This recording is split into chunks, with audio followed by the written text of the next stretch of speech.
Então, dados os nossos avisos dados os nossos recados, apresentados os nossos visitantes, convido você a abrir a Bíblia comigo em Efésios capítulo 5. Efésios capítulo 5.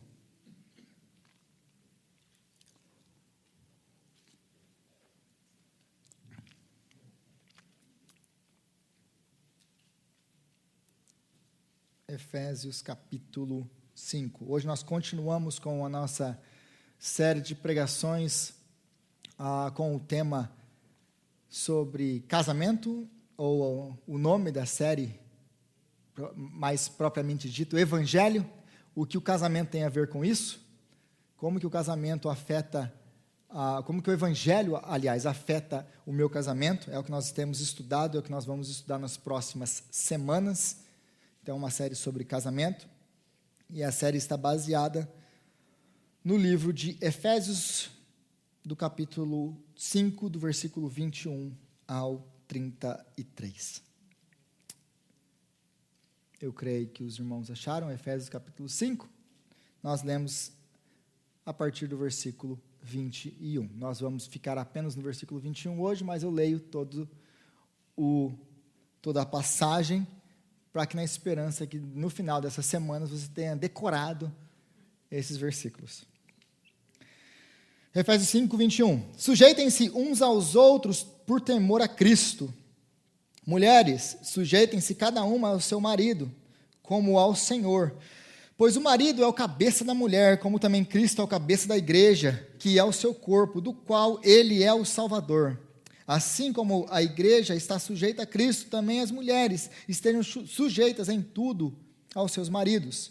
Maridos, amem cada um a sua esposa, a sua mulher, assim como Cristo amou a igreja e entregou-se por ela, para santificá-la, tendo-a purificada pelo lavar da água mediante a palavra, e para apresentá-la a si mesmo como igreja gloriosa, sem mancha, nem ruga ou coisa semelhante, mas santa e inculpável. Da mesma forma, os maridos devem amar cada um a sua mulher como o seu próprio corpo. Quem ama sua mulher, ama a si mesmo. Além do mais, ninguém jamais odiou o seu próprio corpo, antes o alimenta e dele cuida, como também Cristo faz com a igreja, pois somos membros do seu corpo. Por esta razão, o homem deixará pai e mãe e se unirá à sua mulher, e os dois se tornarão uma só carne. Este é um mistério profundo. Refiro-me, porém, a Cristo e à igreja. Portanto, cada um de vocês também ame a sua mulher como a si mesmo, e a mulher trate o marido com todo o respeito. Senhor, nós te louvamos, ó Pai, pela sua palavra, que é santa, que é viva, que é verdadeira e que é capaz de transformar toda e qualquer circunstância, situação e pessoa. E nós pedimos agora a Ti, que o Senhor venha fazer isso aqui, Pai, no nosso meio. Que o Senhor venha nos dar entendimento na sua palavra. Que o Senhor venha abrir corações. Que o Senhor venha abrir ouvidos. Que o Senhor venha abrir o entendimento. Para que possamos entender aquilo que o Senhor quer tratar e falar conosco. Para que nossos casamentos sejam abençoados. E para que os nossos casamentos andem segundo o padrão que o Senhor estabeleceu. Então, dá-nos graça agora, Senhor, para entendermos a sua palavra. Quanto a mim, Pai, dá graça, para que eu possa ser fiel à tua palavra, fiel a Ti, e que a pregação da tua palavra exalte, glorifique o teu nome, e venha trazer glória para o teu Filho. É o que nós oramos em nome de Jesus. Amém. Amém. Então, na última semana, nós começamos essa série de pregações no livro de Efésios e começamos a falar sobre casamento. Talvez você não estava aqui na última semana e eu quero relembrar de uma maneira muito rápida algumas coisas das quais nós tratamos na última semana.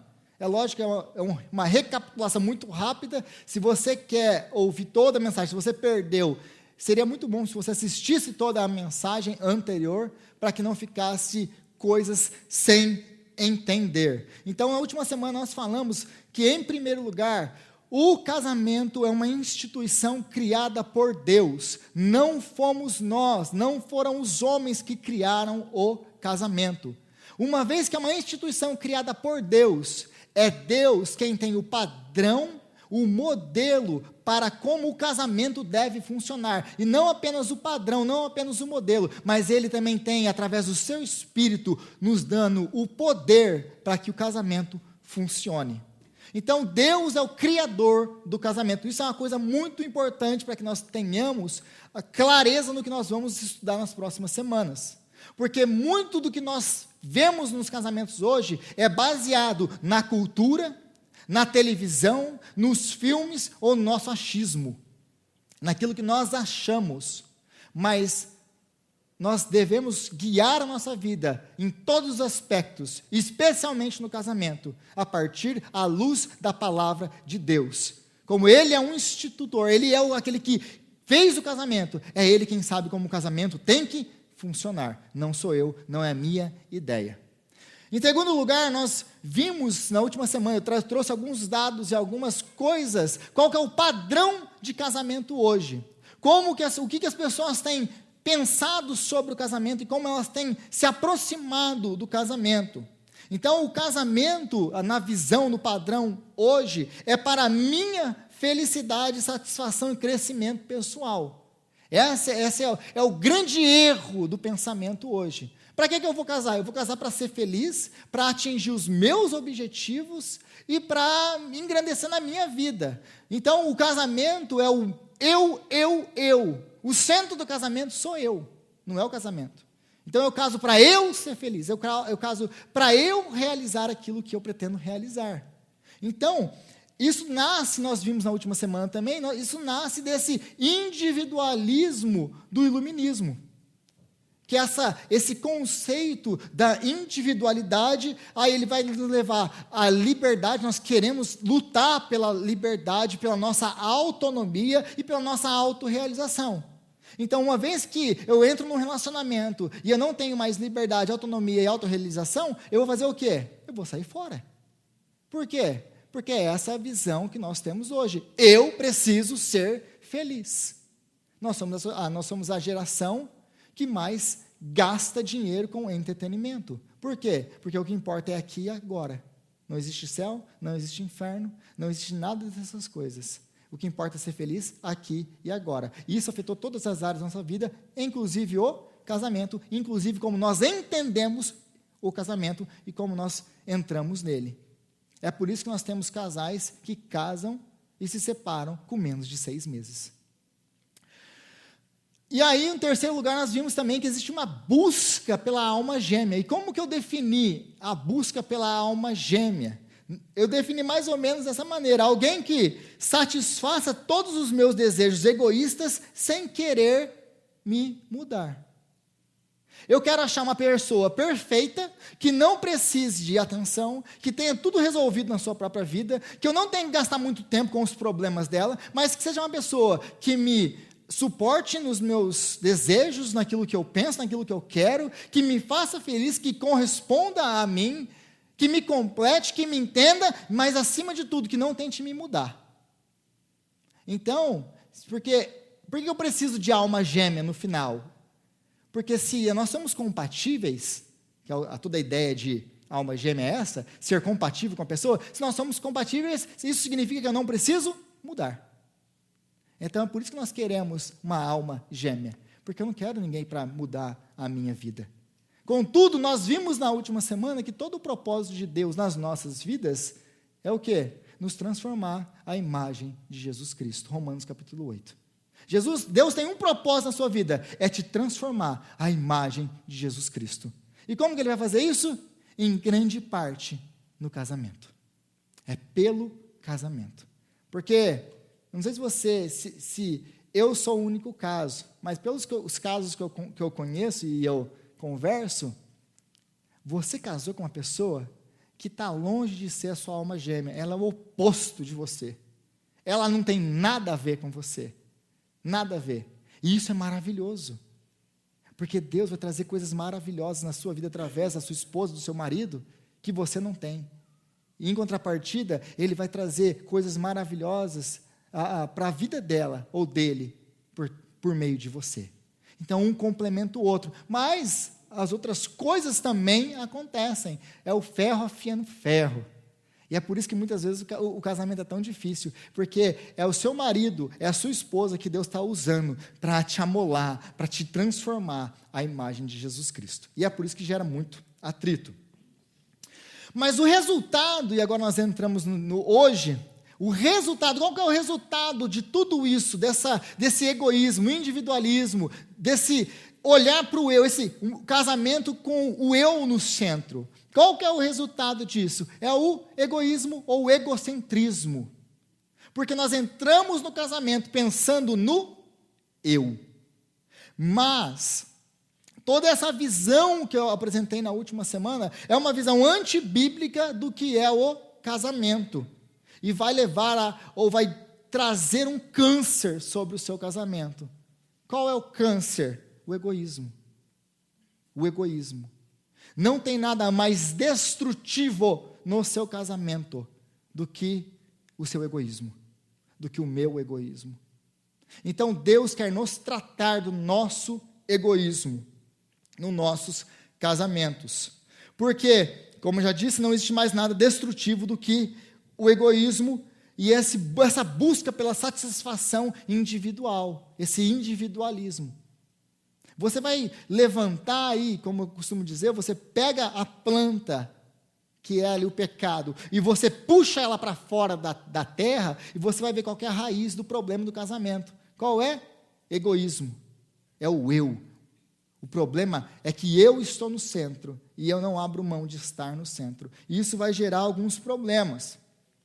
Porque se você é casado, você já passou pela transformação do casamento. Se você é casado mais de um ano, você já passou pela fase de transformação do casamento. Porque quando nós procuramos alguém, quando nós procuramos a nossa alma gêmea, né? Alguém que nos satisfaça, alguém que seja bonita, atraente, que me complete, que converse, que me compreenda, e blá, blá, blá, e blá, blá, blá, e blá, blá, blá, né? E, aliás, eu tenho que admitir que na última semana eu cometi um erro, eu tenho que me retratar. Na última semana eu disse que não existem pessoas perfeitas, você está buscando a pessoa perfeita para você se casar, você está perdendo seu tempo. Mas, incrivelmente, eu não conheci, mas 2 pessoas aqui na igreja me procuraram e disse que são essas pessoas, para os seus maridos. Então, eu prometi que eu me retrataria com a igreja, temos 2 casos nessa igreja. Então, mas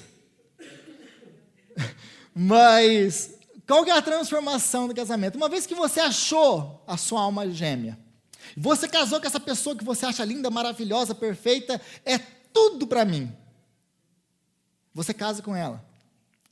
Depois de um ano, talvez menos, eu estou dando só uma base, gente. Depois de um ano, talvez os casamentos, né, a coisa dura um pouquinho mais, vamos colocar 1 ano e meio, talvez 2 anos. Depois de 2 anos, você começa a perceber que começa a haver uma transformação dentro do casamento. Porque aquela pessoa perfeita com que você casou, ela começa a se transformar. O reverso, você já assistiu aquele filme da Bela e a Fera? A fera ela se transforma naquele príncipe maravilhoso, certo? Mas no casamento, na vida real, acontece o oposto. Aquela Bela com que você casou, ela começa a se transformar numa fera. E aquele príncipe com que você se casou, começa a se transformar e ser mais parecido com o Shrek. Estou mentindo? Então, começa a aparecer esse processo. E qual que é esse processo? O que é a essência desse processo? Você começa a descobrir que aquela pessoa perfeita com que você casou é egoísta. Vocês começam a brigar por coisas e você começa a ver na vida dela coisas que são coisas de, às vezes, uma criança mimada. Fala, nossa, que pessoa egoísta. Esse é o primeiro passo. Mas esse primeiro passo, ele é acompanhado de um segundo passo, ele segue em paralelo, ele está junto. A outra pessoa começa também a pensar na mesma coisa sobre você. Então, aquela pessoa maravilhosa com que vocês se casaram, você começa a perceber, ela não é tão maravilhosa assim. Que pessoa egoísta. E a outra pessoa, o seu cônjuge, ele começa a ver isso também em você. Aí chegamos ao terceiro ponto, aí chega no estágio já de desenvolvido o negócio, que você já tiveram algumas brigas, e já se apontaram os defeitos e os egoísmos uns dos outros, e aí a gente começa, é verdade, começa a reconhecer que existe um egoísmo dentro de mim, mas a gente chega numa conclusão, o seu egoísmo é sempre pior do que o meu. Sabe qual que é o problema disso? É que os dois lados estão pensando a mesma coisa. Os dois estão pensando, o seu egoísmo é pior do que o meu. Por quê? Porque o meu egoísmo é sempre autojustificável. Como? Você não sabe pelo que eu passei. Você não sabe como é a minha vida. Você não sabe os traumas que eu trouxe. E, aliás, gente, tem uma coisa que vai acabar, que vai fortalecer o nosso egoísmo, é se nós passamos por mais e mais dificuldades e traumas na nossa vida. Se você veio de uma família onde você foi muito abusado psicologicamente, muitas vezes, eu não estou falando de pais que abusaram sexualmente, ou não estou falando desses extremos, mas estou falando no geral, de pessoas, de pais que ignoravam, que não te deram atenção, que não te deram suporte que uma criança precisa. Você cresce machucado, e você entra num relacionamento já armado, pronto para a briga. Estou mentindo? E aí o que acontece ao menor sinal de egoísmo, de luta, eu já me fecho. E aí eu entro no modo coitadinho. Porque eu sou assim porque me feriram. Eu sou assim porque me machucaram. Então eu entro no modo de defesa que você é assim porque você quer, mas eu tenho as minhas razões. Então, enquanto você não decidir me ajudar no meu egoísmo, nos meus defeitos, ou nas minhas, me compreender e me ajudar a sair disso, não vai ter conserto no nosso casamento. O problema os dois estão pensando do mesmo jeito. Como que vai haver cura nesse casamento? Nunca. Nunca. Então, esse é o processo de transformação do casamento. Aí existem dois possíveis caminhos que a gente pode tomar. O primeiro caminho é esse aí que eu acabei de falar. Você decide que o seu egoísmo é a causa principal dos problemas do seu casamento. Ou seja, eu assumo a responsabilidade. Não, o problema do nosso casamento sou eu mesmo. E eu decido tomar providências para que o meu casamento seja salvo, para que eu veja os meus problemas e tente corrigir os meus problemas, o meu egoísmo. Ou você tem o segundo caminho. O segundo caminho você decide que é o outro que precisa de mudança. É o outro que precisa, é ele que é o egoísta. Eu tenho as minhas razões, mas ele que é o egoísta, ele que precisa de ajuda. Vai procurar um psiquiatra, né? Um terapeuta. Liga para o Rodrigo, ele precisa conversar com você. Então, a gente geralmente tem esses dois caminhos, mas raramente a gente procura o primeiro caminho. Raramente existem pessoas, aliás, nunca me chegou esse caso ainda, da pessoa chegar, não entendi, Rodrigo. Realmente o problema do nosso casamento é egoísmo mesmo das duas partes. Nunca ninguém chegou para mim e falou assim, mas Rodrigo, eu quero tratar o meu egoísmo. Eu quero ser transformado do meu egoísmo para salvar o meu casamento. A conclusão que eu sempre ouço, a gente sempre chega no final tá vendo? Eu sabia que era isso mesmo, Rodrigo. Agora você tem que ir lá falar com ele para convencer ele de que ele está errado. Sério. Aí eu tenho que gentilmente falar, mas meu irmão ou minha irmã, você não está vendo que o problema não é ele, é você. Porque enquanto você tiver esse pensamento, enquanto você tiver essa atitude, o seu casamento não vai ser transformado. Aí a conversa acaba. Muito obrigado pela sua visita, Rodrigo. Então, infelizmente não é a conclusão que nós chegamos, mas quando um entende isso e fala assim, eu quero mudança, eu quero transformação, é isso que eu quero para o meu casamento. Eu quero tratar o meu egoísmo, o meu individualismo, pelo bem do meu casamento. As possibilidades do seu casamento serem transformadas são gigantescas. Agora, quando os dois chegam e falam assim, entendemos, Rodrigo, nós precisamos tratar isso em Cristo Jesus, e Ele vai nos dar graça, o seu casamento vai ser transformado para a glória de Deus, porque Ele é poderoso para transformar indivíduos. Aliás, é isso que Ele quer fazer nas nossas vidas. Porque o problema de tudo isso aqui, e eu creio que até que vocês conseguiram entender qual que é o problema de tudo isso aqui é o exemplo que eu coloquei. Qual que é o exemplo? Nós entramos no casamento com esse pensamento individualista, com esse pensamento do eu. Se você, e aqui muita gente trabalha usando o aspirador, o vacuum, como a gente chama aqui, né? Aí você vai usando os vacuums da vida aí, e se você perceber uma coisa, se você colocar dois vacuums juntos, o que você vai ter? Você vai ter um vácuo ainda maior.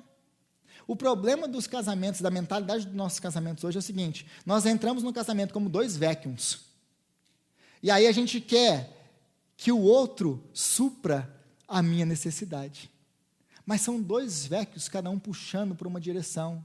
Os dois com um vazio, que é um vazio gigantesco, que só Deus pode encher. Então, como que nós vamos colocar dois vacuums no mesmo casamento e esperar que eles se completem? Eles vão se completar? Nunca. Nunca. Esse é o problema de toda essa visão de casamento que nós temos hoje. Do casamento para o eu, centralizado no eu, as minhas necessidades, as minhas vontades, o meu egoísmo. Você coloca isso e não vai ter solução. Então, qual que é a solução disso? Porque até aqui eu estou apresentando só o problema. Na última semana e até agora eu só apresentei o problema. Esses são os problemas do casamento. Qual é a solução? Tem solução? Tem. Tem solução. Qual a solução? Serviço, sacrifício e submissão mútua. Serviço, sacrifício e submissão mútua. Porque a visão de Deus para o casamento não é a de duas pessoas egoístas, buscando no casamento satisfazer os seus próprios interesses individuais de felicidade e autorrealização. Esse não é. Se você entrou no seu casamento dessa maneira, eu quero dizer para você hoje, esse não é o padrão e o propósito de Deus para o seu casamento. Não é. Ao contrário do que esse pensamento pós-moderno, Paulo aqui, ele assume que os dois são cheios do Espírito e que entendem que a felicidade e a autorrealização estão em Cristo e não no seu cônjuge. Então, quando nós entendemos que a nossa felicidade ela está em Cristo, nós somos supridos em Cristo e não no casamento, e não na pessoa com que nós casamos, porque ela é incapaz de fazer isso por você, nós vamos ver isso um pouquinho melhor. Então, e só então, o seu casamento pode andar da maneira correta. Aí, se você voltar comigo para o versículo 21 e lê-lo de novo, diz assim: sujeitem-se uns aos outros por temor a Cristo. Então, a primeira coisa que nós precisamos entender para a salvação do nosso casamento é que o casamento, a base do casamento é a sujeição, é a submissão mútua, é nós nos submetermos uns aos outros. Se você conhece essa passagem, eu não sei que versão que você tem, qual versão você está usando aí, a minha aqui é a NVI. Entre o versículo 21 e o versículo 22, existe um subtítulo na NVI. Porque o subtítulo que nós temos aqui é deveres conjugais. Então, o versículo 21, ele é o último versículo do que o apóstolo Paulo começou anteriormente no capítulo 4, falando sobre aquela vida em comunidade. Como que deve ser a nossa vida em comunidade? Como que deve ser a sua vida em comunidade? Como que deve ser a nossa vida? Como nós nos relacionamos uns para com os outros, como família em Cristo? Então, ele está tratando disso. O versículo 21, ele está concluindo toda essa sessão, mas o versículo 21 também serve como introdução para aquilo que ele vai falar agora dentro da casa. Porque se nós devemos ser tudo isso que ele acabou de lidar anteriormente, cheios do Espírito Santo, nos submeter uns aos outros, etc, etc, etc, se nós devemos ser assim, nos nossos relacionamentos com os nossos irmãos em Cristo, quanto mais nós temos que ser assim dentro do nosso casamento. Ou em outras palavras, se para o nosso relacionamento com os nossos irmãos da igreja, nós precisamos de tudo isso que o apóstolo Paulo falou anteriormente, nós precisamos nos submeter. Como que tem que ser então o casamento?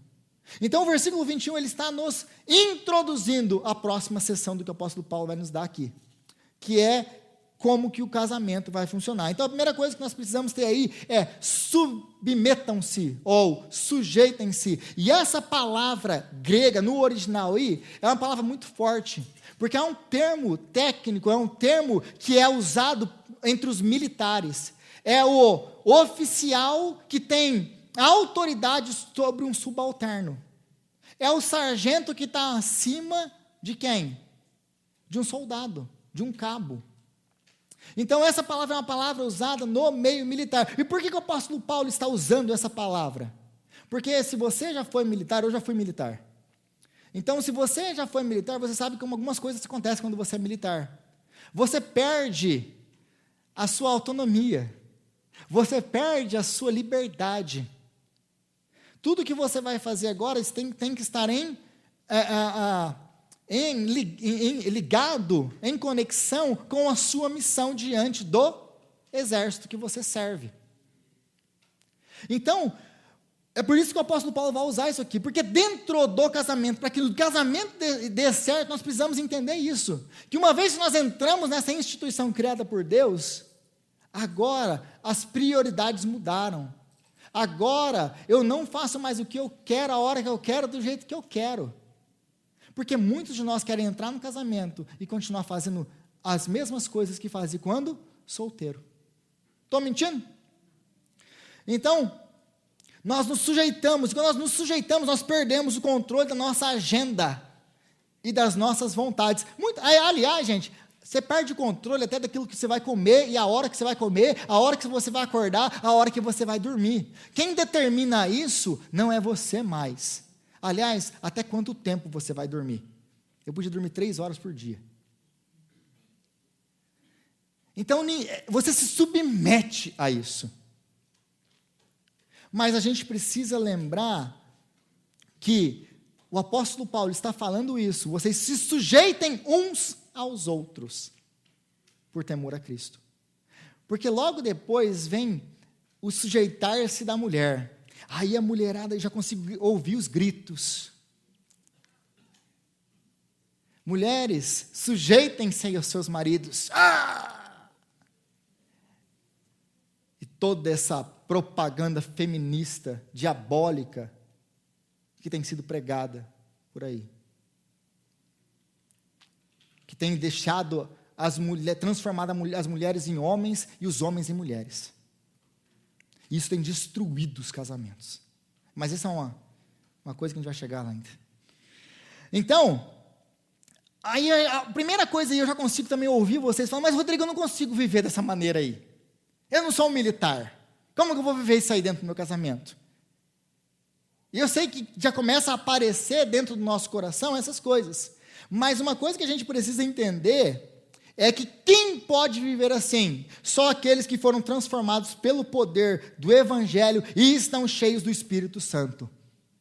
Porque se você voltar para o versículo 18, sua Bíblia estiver aberta, o apóstolo Paulo ele vai dizer assim, versículo 18, não se embriaguem com o vinho que leva à libertinagem, mas encham-se do Espírito Santo. Então tudo o que ele vai dizer a partir do versículo 21 tem uma base sólida em uma coisa. Se vocês não estiverem cheios do Espírito Santo, vocês não vão viver dessa maneira. Ponto. É impossível para nós viver dessa maneira. É impossível para o ser humano, porque isso aqui é completamente antinatural para nós. É completamente antinatural.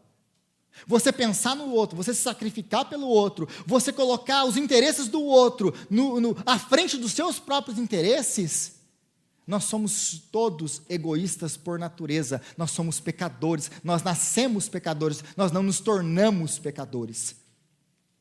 Nós nascemos assim. Você quer um exemplo bem clássico disso?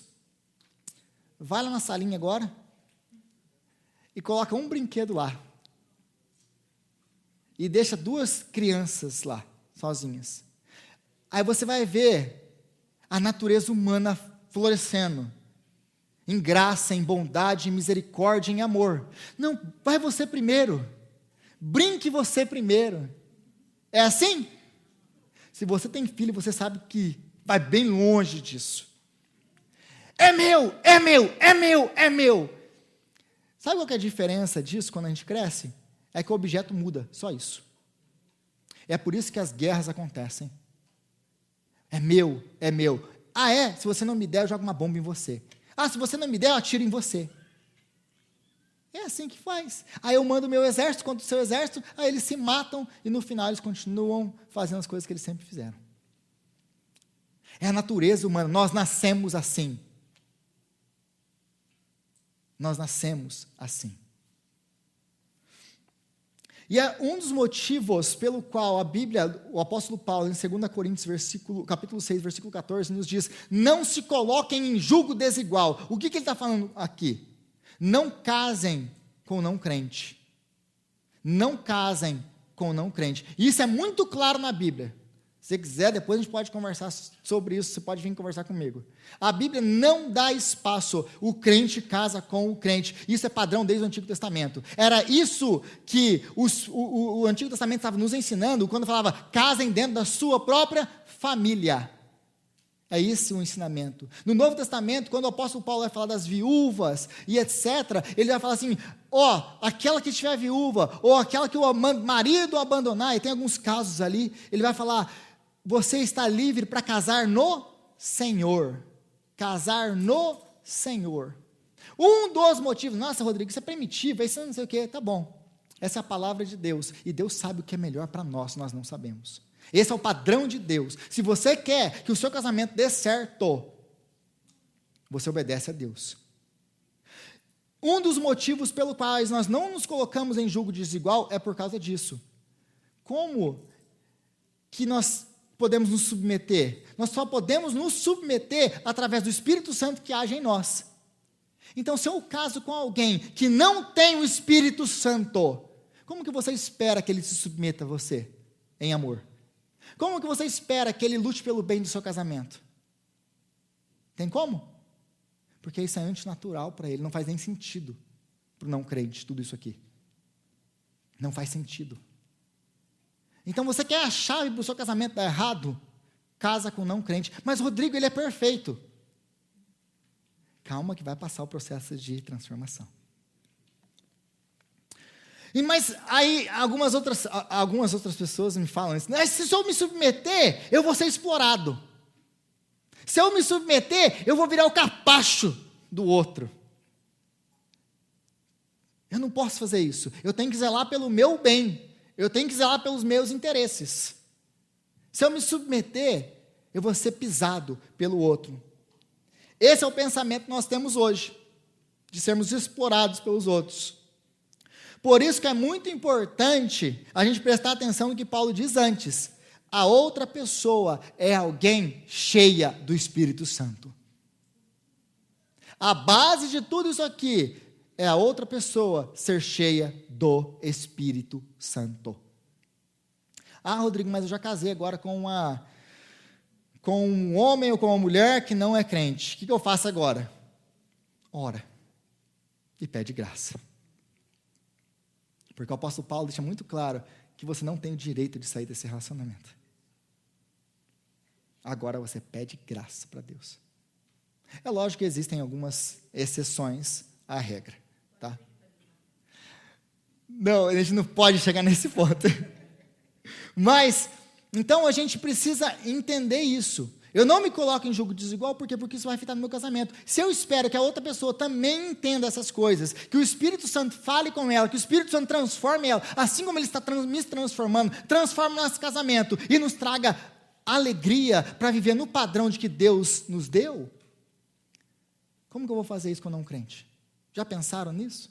Mas o Rodrigo, ele é tão lindo. Eu orei, ele apareceu do nada. Essa aqui eu disse, gente, eu fui líder de jovens 9 anos. Eu escuto cada coisa que vocês não têm noção. Então, ele tem que ser uma resposta de oração. Como você sabe, minha irmã? Porque eu estava sozinha procurando e eu orei pedindo isso, e ele de repente apareceu o Johnny do nada. Ele tem que ser resposta de oração. Ou seja, a Bíblia está errada e aquilo que eu pensei e imaginei está certo. E via de regra, nunca aconteceu antes. Eu falo, não vai dar certo. O que acontece depois de 6, 8 meses? Rodrigo, devia ter te escutado. Né? Mas por que eu tenho que fazer isso? Por que eu tenho que viver essa vida de submissão, colocando os interesses dos outros à frente e etc. Tudo isso que nós falamos. Por que eu tenho que fazer isso? Qual é a razão? Porque Jesus fez isso por você. Qual que é a base de Deus pedir isso aqui para você? Se você também estava aqui na última semana, nós falamos que quando Deus instituiu o casamento, em Gênesis capítulo 2, quando Deus instituiu o casamento, Ele já tinha o Evangelho de Jesus Cristo em mente. O Evangelho, o casamento é a representação do que é o Evangelho de Jesus Cristo. É por isso que o apóstolo Paulo conclui essa sessão dizendo, esse é um grande mistério, refiro-me, porém, a Cristo e à igreja. É por isso que ele fala isso. Mas, então por que eu tenho que fazer? Porque Cristo fez isso por nós. Como que ele fez isso por nós? Efésios capítulo 2, versículo 4 diz, cada um cuide, não somente dos seus interesses, mas também dos interesses do outro. Seja a atitude de vocês a mesma de Cristo Jesus. Que embora sendo Deus, não considerou que o ser igual a Deus era algo que devia apegar-se, mas esvaziou-se a si mesmo, vindo a ser servo, tornando-se semelhante a homens, e sendo encontrado em forma humana, humilhou-se a si mesmo, e foi obediente até a morte e morte de cruz. Qual que é a base para eu ser assim dentro do meu casamento? A base é Cristo. Porque para nos purificar, para nos transformar, para nos apresentar diante de Deus, sem mancha, sem ruga, sem pecado, limpos, livres de toda acusação, Ele teve que derramar a sua própria vida. Então o apóstolo Paulo, ele vai nos exortar, assim deve ser também a vida de vocês. Não busquem os seus próprios interesses, mas sim os dos outros, porque Cristo fez isso por vocês. Porque o amor, ele exige renúncia e sacrifício. O amor exige renúncia e sacrifício. Para Jesus nos amar, ele teve que renunciar e se sacrificar. O amor de Jesus por nós não custou nada. Não foi, olha, vocês estão perdoados. Olha, amei vocês. O amor de Jesus o levou, como nós acabamos de ler em Efésios, à renúncia. Uma renúncia que nós não temos a noção do que ele fez. O amor de Jesus levou ele ao sacrifício.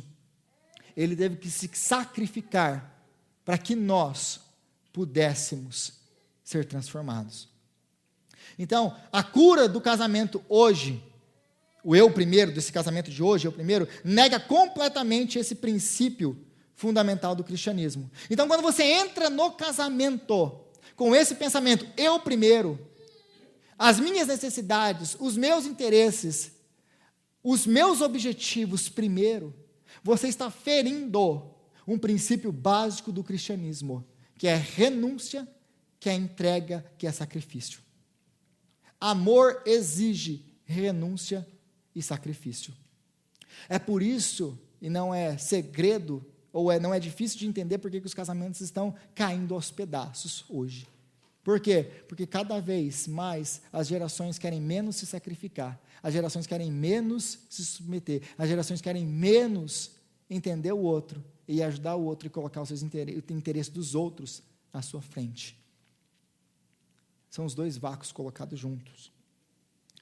O casamento só vai funcionar, então, se imitarmos o padrão de Deus. Lembre-se, Deus é o autor do casamento. O casamento, para o casamento funcionar, ele só vai funcionar se nós imitarmos o padrão de Deus. Qual é o padrão de Deus? Cristo. Cristo. Como que eu faço para o meu casamento dar certo? O Evangelho de Jesus Cristo.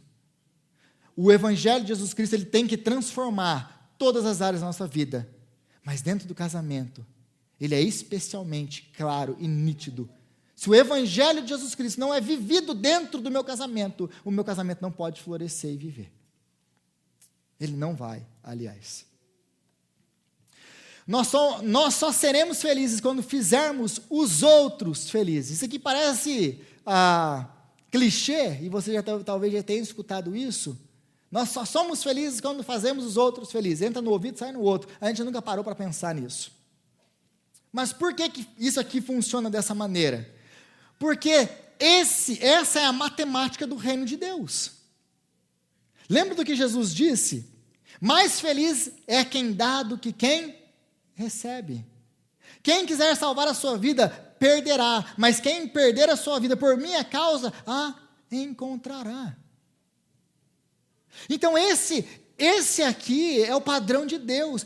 A matemática de Deus não é a nossa matemática. A nossa matemática é eu primeiro, eu que tenho que lutar por mim. Se eu não for fazer as minhas coisas, se eu não vou, quem que vai fazer por mim? Se eu deixar ir por aí, vão pisar em mim. Se eu colocar o interesse dos outros na minha frente, da minha esposa na minha frente, ela vai se acomodar. Eu vou ter sempre que ceder. Vou criar um monstro. Já ouvi essas coisas. Tudo que eu falo aqui é porque eu já ouvi. Vou ter que ceder, ela vai cada vez montar mais em mim. Mas a matemática do reino é completamente diferente desse pensamento. A matemática do reino é, você faz feliz. E você, então, em troca, recebe felicidade.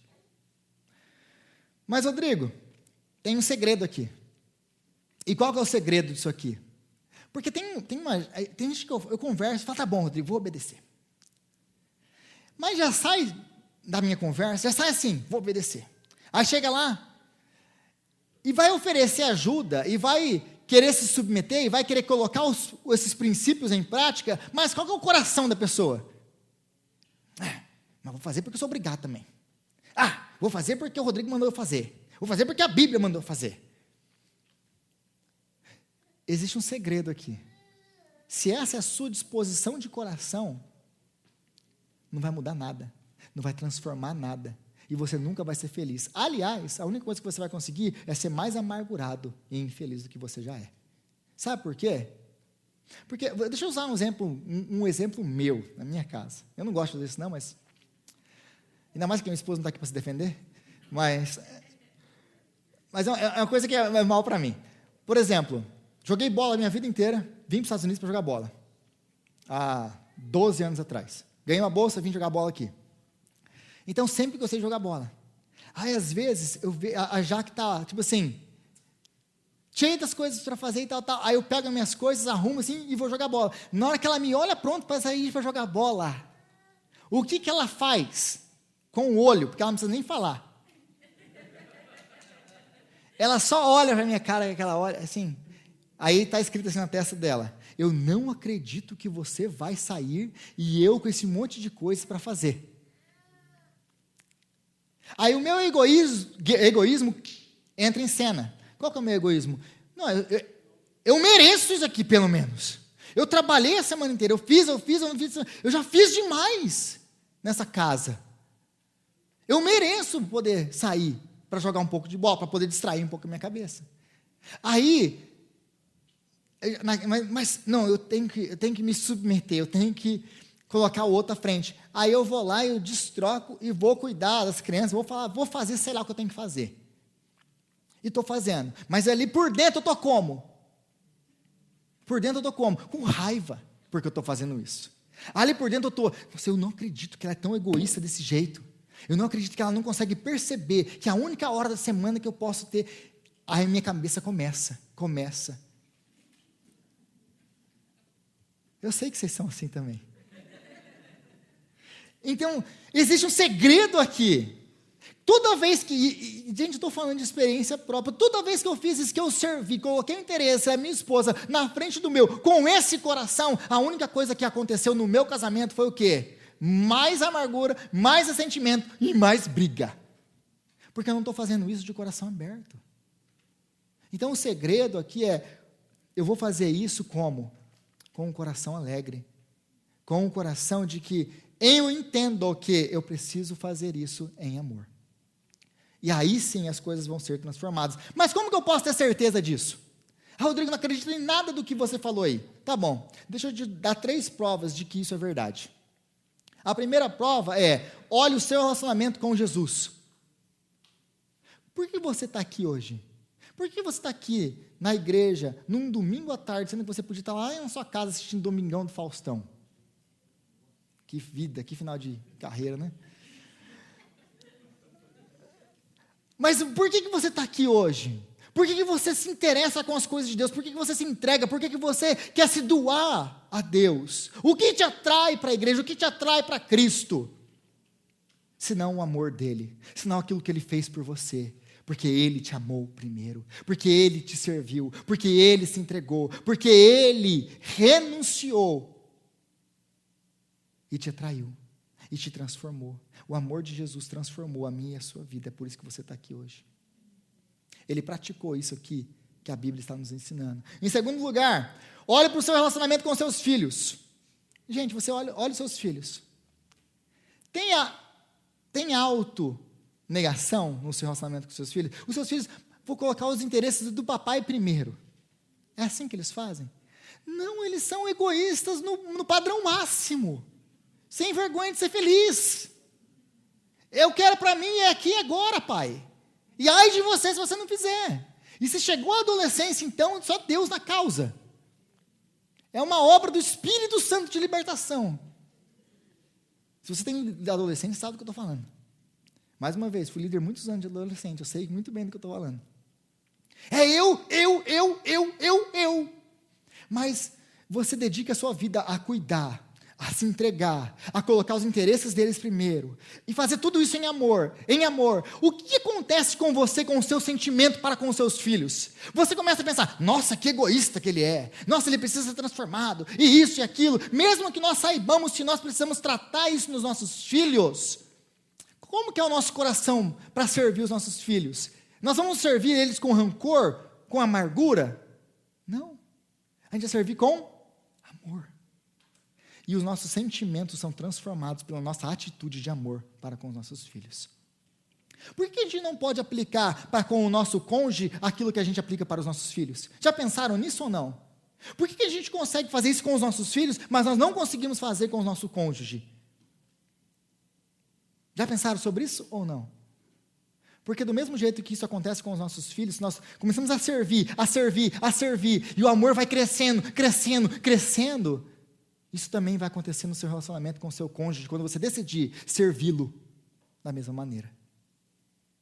A terceira coisa, olhe para o seu relacionamento com os seus pais, que é o inverso. Porque agora eu falei dos filhos, de como nós criamos nossos filhos, mas olhe para os seus pais. Porque se a nossa mãe fala alguma coisa hoje, para nós ainda escutamos, se você teve um relacionamento saudável com a sua mãe e com o seu pai, você ainda escuta o seu pai e a sua mãe. Que autoridade que eles têm na sua vida hoje? Casado, longe deles, morando em outro país. Por que você ainda escuta a sua mãe e o seu pai? Porque eles têm autoridade sobre a sua vida. Como que eles ganharam essa autoridade? Servindo. Quer ganhar autoridade na vida de alguém? Na vida das pessoas que te cercam, na vida do seu cônjuge, na vida dos seus filhos? O que você faz? Sirva-os. Esse é o padrão do Evangelho. Mas aí o versículo 21, ele termina também dizendo assim: sujeitem-se uns aos outros por temor a Cristo. Isso aqui é muito importante. Porque nada do que eu disse anteriormente vai fazer sentido, vai transformar alguma coisa, se você não entender isso aqui. Que Jesus Cristo tem que ser a base. Que Jesus Cristo é por quem você está fazendo isso. Não apenas o porquê, mas a força, o poder, para que você possa servir assim ao seu marido ou à sua esposa. Porque se nós buscarmos no casamento preencher o vácuo que existe dentro de nós, pelo casamento, vai ser impossível servir o nosso cônjuge. Tudo aquilo que eu falei antes, se você entrar no seu casamento, com esse vácuo interno, com esse vazio interno, e você está olhando para o seu cônjuge, está olhando para o seu casamento, para dizer assim, olha, esse casamento vai ter que me transformar, esse casamento vai preencher todo esse vazio que eu tenho dentro de mim. Se você entrar no casamento dessa maneira, você vai destruir o seu casamento. Por quê? Porque só Deus pode preencher o vazio de Deus dentro de você. Esse vazio que existe dentro de nós, ele só pode ser preenchido por Deus e não pelo seu cônjuge. Não é de se espantar, porque muitas das vezes, pessoas que querem muito, muito, muito se casar, quando se casa, dá problema. Por quê? Porque geralmente as mulheres escutam mais isso do que os homens. Vocês nasceram para casarem e terem filhos. Aí a mulher começa a passar a sua idade e começa a ficar mais velha e ela não casa. Aí teve aquele namorado que ficou com ela às vezes 8 anos e não casou com ela. Aí ela começa a criar um ressentimento com todos os homens, especialmente com esse aqui que ficou 8 anos comigo e não quis casar comigo. Por quê? Porque ela cresceu com aquilo na cabeça. O quê? Com a cultura da sua família, com a cultura da sociedade. Que é, olha, a mulher foi criada para casar e criar filhos. Se ela não tem isso, ela não tem propósito na vida. Isso tem escravizado muita gente. Muita gente. É por isso que o movimento feminista nasceu, aliás. Ele nasce dessa ideia de que nós temos que nos livrar dessas amarras da sociedade, dessa cultura que prende a mulher a isso. Só que aí o problema do feminismo é o seguinte, ele vai colocar em outras coisas. Então a mulher tem que ser o quê? Não, ela tem que desenvolver uma carreira. Então ela tem que desenvolver isso, e aquilo outro. Qual que é o problema de tudo isso? Tanto um quanto o outro não vão levar ao mesmo lugar. Se ela cresceu pensando, o que me dá significado na vida é eu casar e ter filhos. Quando ela casar e ter filhos, ela vai fazer daquilo o seu Deus. Isso vai destruir a vida dela e ela vai destruir a vida da sua família. Porque ela vai fazer daquilo aquilo que dá significado para a vida dela. Agora tá bom, eu não quero mais isso. Eu entrei no movimento feminista agora eu quero... o que é para a mulher tem que ter uma carreira de sucesso. Aí ela vai construir a sua carreira de sucesso. Mas no final dessa carreira de sucesso, ela vai entender uma coisa, a carreira de sucesso também não preenche nada. Se ela perde o seu emprego, se ela perde a sua carreira, ela fica devastada. Por quê? Porque ela fez a sua carreira de sucesso, o seu Deus. Esse é o problema. Então, se nós fizermos de qualquer coisa, em resumo, se nós fizermos de qualquer coisa, o centro da nossa vida, a nossa existência, aquilo que dá significado para nós, isso vai chegar num ponto que vai nos destruir, porque essas coisas vão ser tiradas de nós uma hora ou outra. Mas se Deus é o centro, e se nós fazemos isso por temor a Cristo, se a nossa satisfação está em Cristo, em quem Ele é, se a obra de Jesus feita na minha vida, se o Evangelho transformou a minha história, se a aprovação que eu preciso dEle, se o significado de vida que eu preciso dEle, se o meu propósito de vida é viver para a glória dEle, eu posso falar como o apóstolo Paulo disse em Filipenses, aprendi a estar satisfeito em toda e qualquer circunstância, casado ou não casado, com emprego ou sem emprego, aprendi a ter abundância e não ter nada. Você vai poder responder dessa maneira. Só se você entender que Cristo é quem te dá seu significado. E quando duas pessoas entram no casamento dessa maneira, elas entendem o seguinte: o meu casamento não é o meu Deus, a minha esposa não é o meu Deus, não é ela que vai trazer significado para a minha vida, não é ela que vai trazer propósito para a minha vida, esse propósito, esse significado, esse amor, esse acolhimento, essa compreensão que eu preciso, eu já tenho em Cristo Jesus, o meu Senhor. E aí você vai ser capaz de perdoar a sua esposa quando ela falhar. Por quê?